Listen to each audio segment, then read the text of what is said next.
From the Chattahoochee Tech Studio, welcome to the Marietta Daily Journal podcast. Today is Thursday, January 12th, and Amazon founder Jeff Bezos is celebrating his 59th birthday. CEO, entrepreneur, born in 1964, Jeffrey Bezos.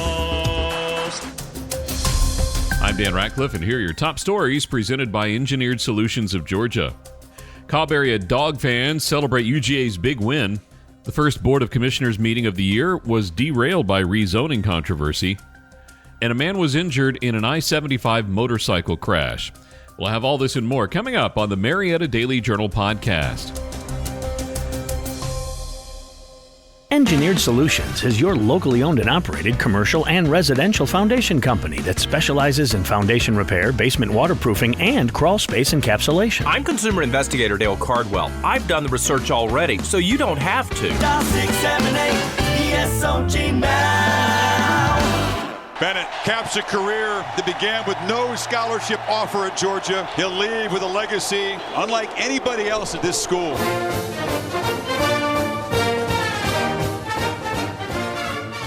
The Georgia Bulldogs are national champions once again, and this time it wasn't even close. Georgia became the first team to repeat as national champions in the college football playoff era with a 65-7 thrashing of the TCU Horned Frogs at SoFi Stadium in Inglewood, California Monday. Despite the cross-country flight, plenty of Georgians and Cobb locals made it out west to witness history.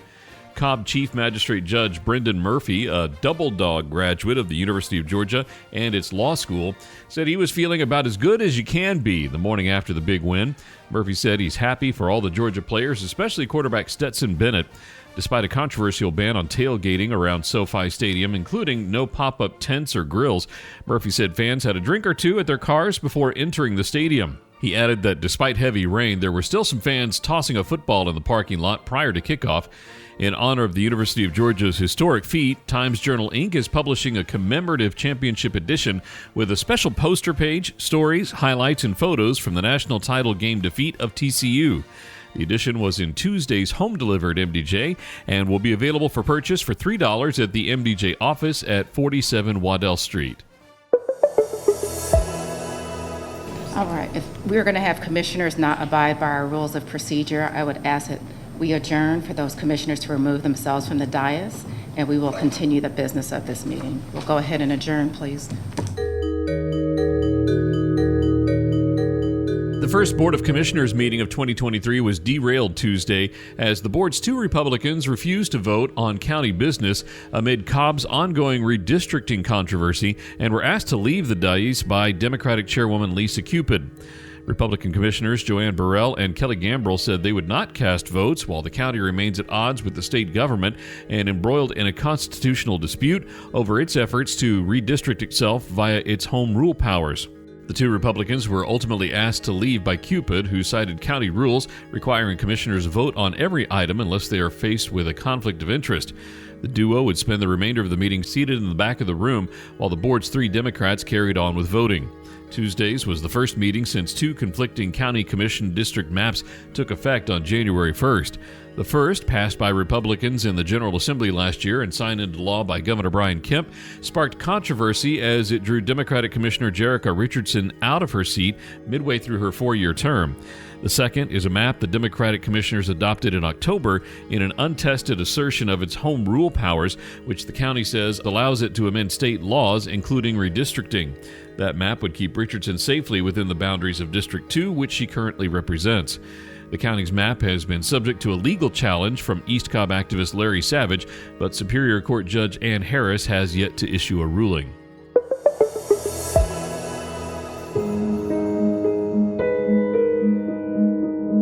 A man was seriously injured in a crash on I-75 early Wednesday morning after his motorcycle collided with a parked car. Brian Vaughn of Chatsworth was riding a Kawasaki motorcycle in the northbound lanes near Delk Road when he struck a parked and unoccupied Volkswagen Jetta. The crash occurred around 12:40 a.m. Police say they do not know why the collision occurred. Vaughn was ejected from the motorcycle and was taken to Kennestone Hospital with serious injuries.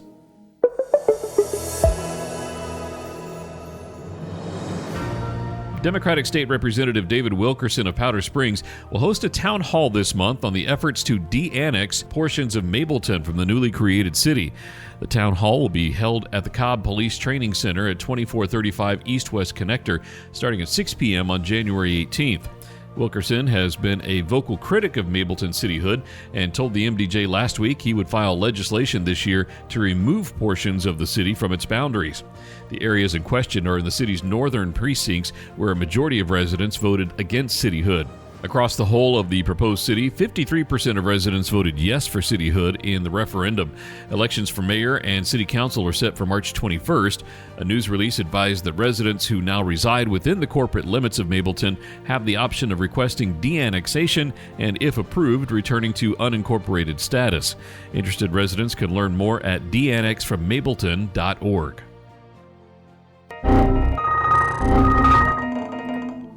Unknown error. Every time I think my business is on track, I get these computer issues that shut me down for a day. Ever since my business partnered with Click IT of Marietta, I don't even worry about those types of things. They're local, they have 20 years experience, and specialize in helping small businesses just like mine and yours. Do they handle hardware and software? Hardware, software, malware, you name it. Just tell them when and where, and they will be there. Visit them online at marietta.clickitcomputers.com or give them a call at 678-202-4600. Instead of submitting a support ticket, call Marietta Click It. You deserve better than your bank. Better service, better rates, better solutions. If you live or work in Cobb County, now is the perfect time to make the switch to Credit Union of Georgia, the better way to bank. Since 1960, Credit Union of Georgia has been providing Northwest Georgia with financial solutions that make sense for your home, business, and family. As a homegrown, not-for-profit cooperative, our members are our mission.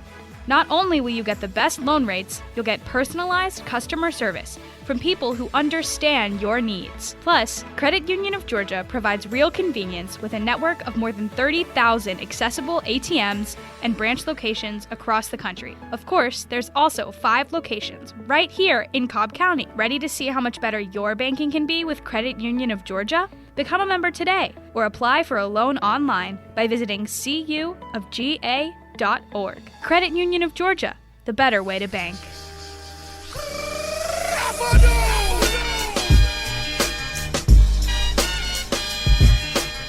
Lassiter's wrestling team won its first regional duels title since 2018 on Saturday, beating Pope 42-39 in the Region 7 6A finals.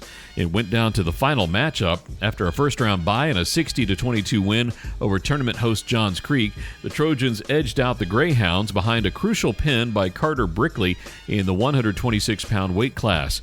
Brothers Casey and Riley McElligott were among the standouts for Lassiter on Saturday. Casey, a junior, and Riley, a freshman, both nailed down important wins, along with a key pin from Carter Brickley. Jacoby Connell also energized the team, beating a rival and adding key points to a one-match decision. Lassiter was a top 6 team in the state last season and the final team remaining from Cobb County in the Class 7A tournament. Despite graduating more than 20 wrestlers over the last 3 years, the Trojans have remained relevant and continued that trend with just 5 upperclassmen on the 22-23 roster. On Saturday, Lassiter will host Morrow in the opening round of the Class 6A state prelims and, if it wins, would match up with the winner between River Ridge and Tift County.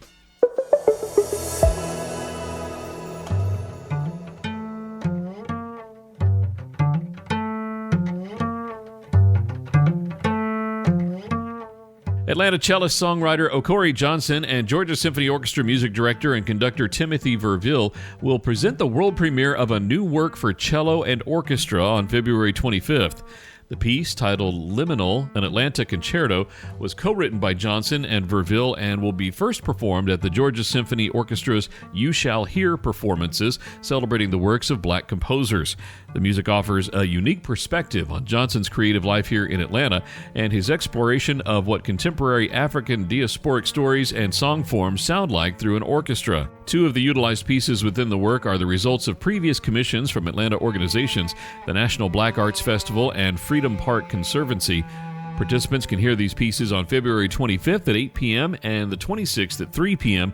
at the Marietta Performing Arts Center. For more information, head to georgiasymphony.org, okcello.com, or timothyverville.com.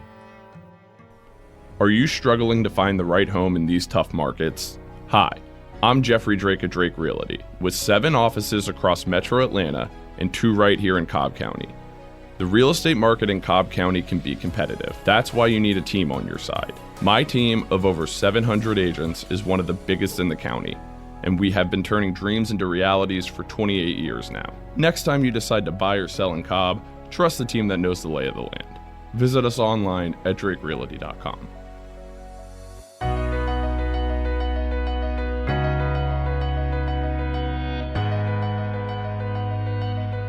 Thanks for listening to today's Marietta Daily Journal podcast. Did you know over 50% of Americans listen to podcasts weekly? Make sure you join us for our next episode and share this podcast on social media with your friends and family. You can find us on TikTok at MDJ Podcast, add us to your Alexa Flash Briefing or Google Home Briefing, and be sure to like, follow, and subscribe wherever you get your podcasts.